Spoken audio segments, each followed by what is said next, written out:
Hola amigos, amigas, estoy en España. Este es el club de golf Mar Menor.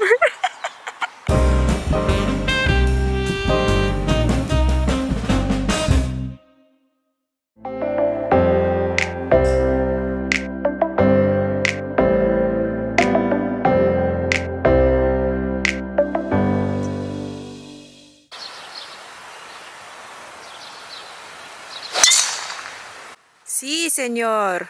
Bueno, bueno.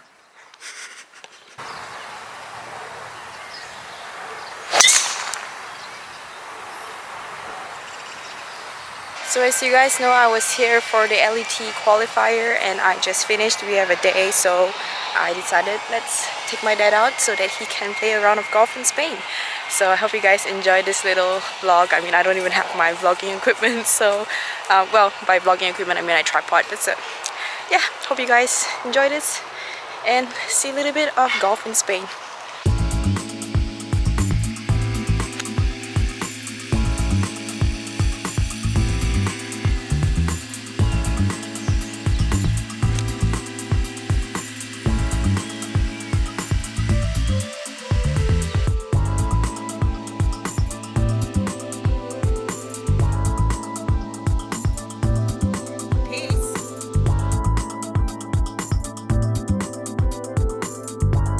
Look at the fat cat. Look how fat the cat is. Oh my god.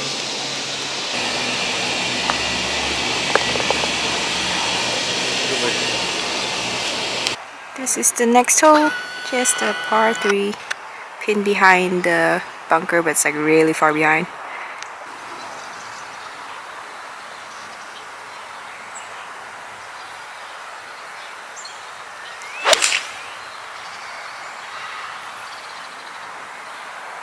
So the pin actually wasn't as far back as I thought it was. It was about like 10 paces from the front of the green. So I didn't hit my 6-iron that clean, so I ended up being a little bit short at about 12 yards to the pin and just chipping with a 58-degree wedge here. Was in a slight rough and it was kind of a fluffy rough, so it was pretty interesting to chip out of.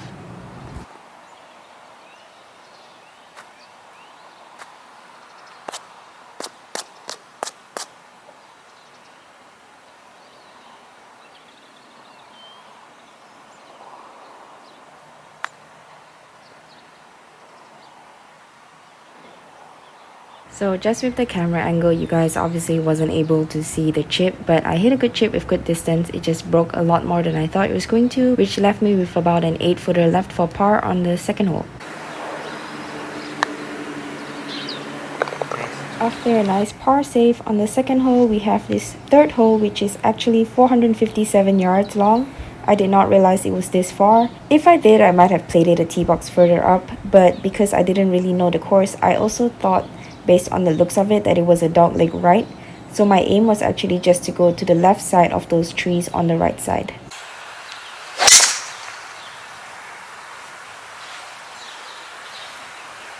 So I think I can't really make this vlog without saying like what happened in Q school.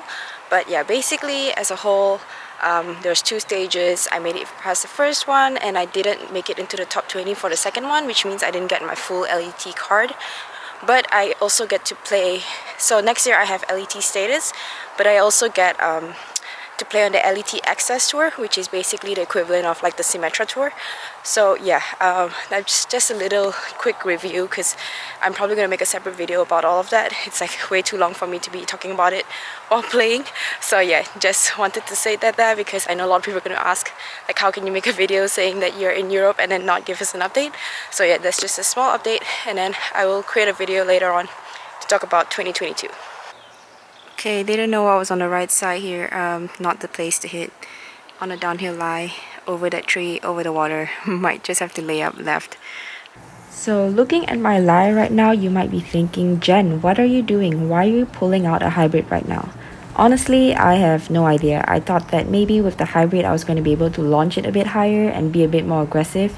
When in reality, since I was not going for the green anyway, I should have laid up with something a little shorter. But yeah, you live and you learn, I guess.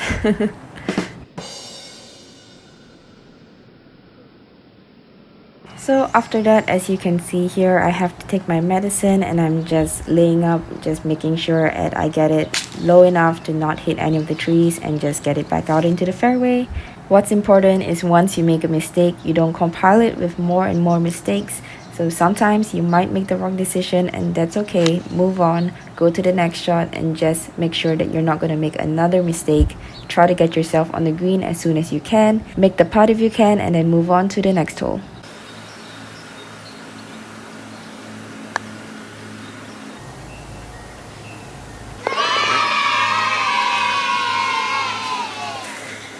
Next hole, we have a par 5. There is a bunker down the left side which is within reach.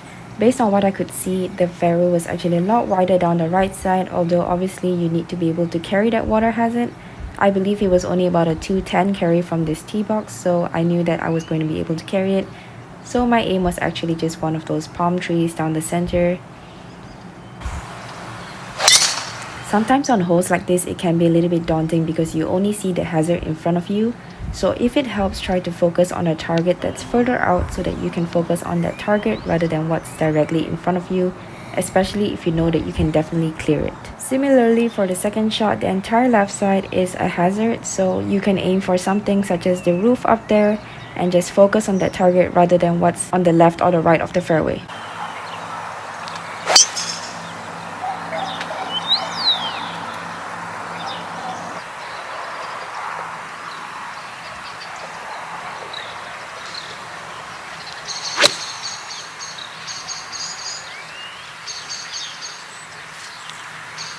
Also, for those of you guys wondering, this is not the same course that we played at, and it's kind of funny how after the tournament the weather is like insanely good. Like, look how still it is. The tree is not even like moving.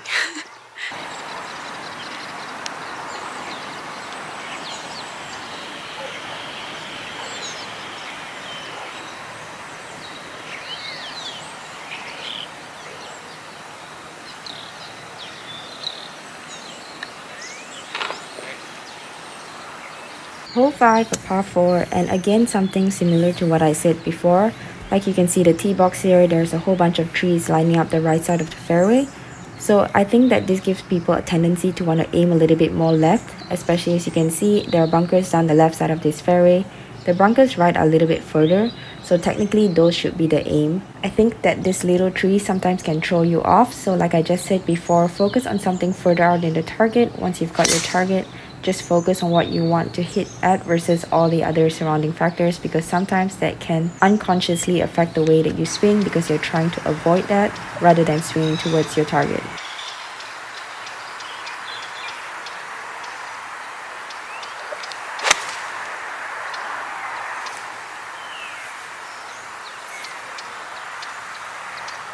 So I hit a good second shot, but the location of the pin, past the pin, was downhill, so I ended up just on the back of the green.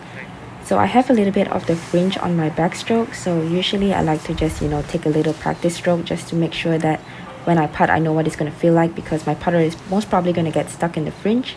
Of course, be a little bit cautious so that people don't say you're modifying your lie or anything like that. But I think there's absolutely nothing wrong as long as you're not purposely trying to modify your lie. You're just trying to get a feel for what the putting stroke is going to feel like, since your putter is probably going to get stuck on your backstroke.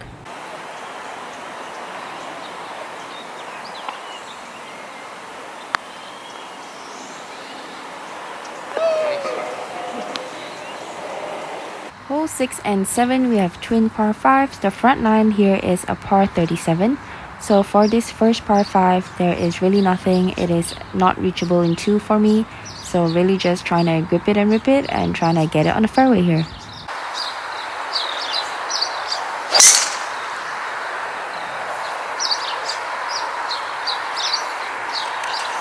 Having the time of his life. For this second shot on the par 5, as I said, it's pretty long, so there's just a whole bunch of bunkers up there. Obviously, you don't want to lay up into a bunker, so just make sure you collect all the data. Make sure you shoot the bunkers, know exactly what the distance are, so that you can make a good educated choice rather than just pulling out the 3-wood, especially when it's a long par 5 and you feel like you need to get as much distance as you can. It's more important to be on a fairway than to get as far as possible and end up in a bunker.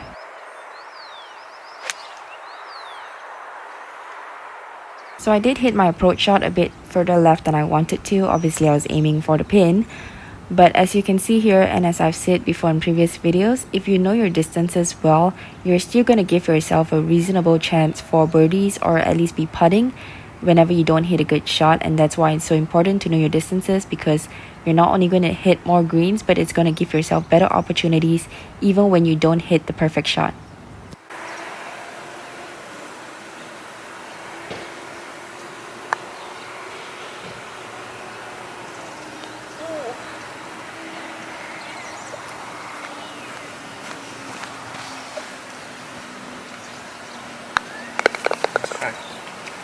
Hole 7, another par 5, and I can't reach this one in 2 either.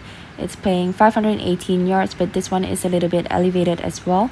So for me here, again, just trying to hit the fairway, bunkers on the left and the right side, but there is quite a wide fairway, so there is some space out there to just give this another grip and rip.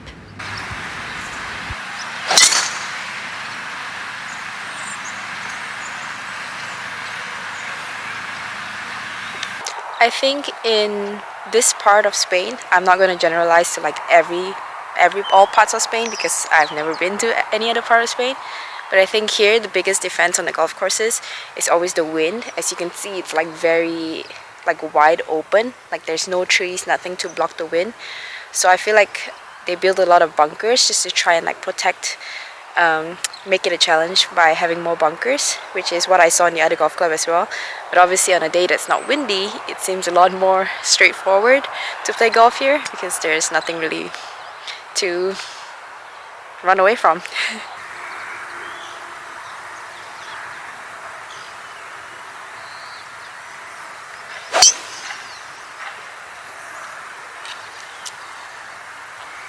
So I have about 55 yards into the green here. It was playing closer to 60. So I think you can tell, but the grass actually is pretty thin. So you have to be a little bit cautious about this kind of grass, because I feel like for this kind of chip shots, it's going to be pretty easy to either chunk it or blade it if you are not cautious. So for me, the feeling is really just to focus on catching the ball first and to take a divot after the ball. But I do try to focus on the part where I'm taking a divot rather than catching it very clean, because like I said, I think it will be very easy to blade it if you're not careful, or also to chunk it if you're a very handsy player. Also, if you guys are wondering, it's about like 12 degrees Celsius right now, which is like 50 Fahrenheit, something like that. And for the last 2 weeks, or however long I've been here, the ball has been flying about 4 to 5 yards shorter, based on like obviously the temperature and altitude or whatever. But I don't have a TrackMan to track that, but like based on my Bushnell, it's about 4 to 5 yards shorter.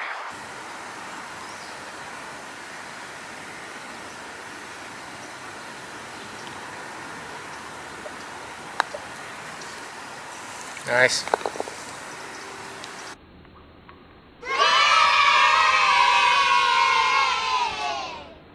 Hole 8 is a super long par 3. It was playing 212 yards, and I even moved up a tee box on this one. So from this tee box, I think you can tell the green does not look very wide or very long. So I decided to go with the 5 wood, because if I hit the 3 wood well, it was probably going to land and go over based on what I saw from the tee box.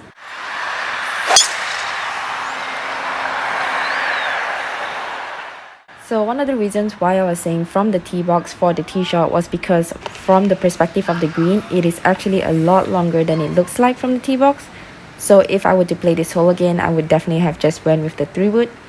However, with the 5 wood, nothing really happened. I just ended up short because I didn't catch it fully, and I definitely needed a full 5 wood to be able to reach the green. So I left myself here with this chip. Hit a good chip there. As you can see, I think the first bounce just took a big hop left. So right distance, just the wrong direction. So after that chip, I left myself with this 9-footer for par. This is one of those quote-unquote must-make putts. And I say quote because statistically, you're going to miss a few of this. It's impossible for you to make all of them. But I do feel like you have a higher percentage if you're just a little bit more aggressive with these putts. So generally, I like to be a little bit more aggressive and take a little less break. Like you could see there, I almost didn't have enough, but like I said, statistically, you're not going to make all of it anyway, but I feel like if you're a little bit more aggressive for those putts, you have a higher rate of success.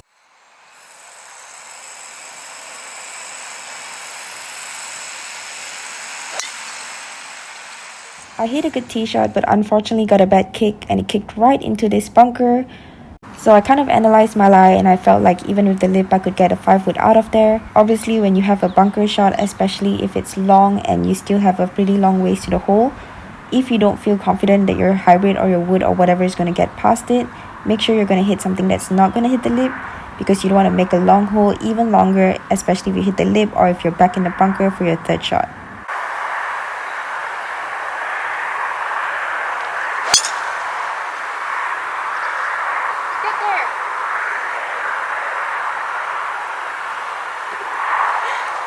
I came up a little bit short of the green, but definitely not bad from where I was.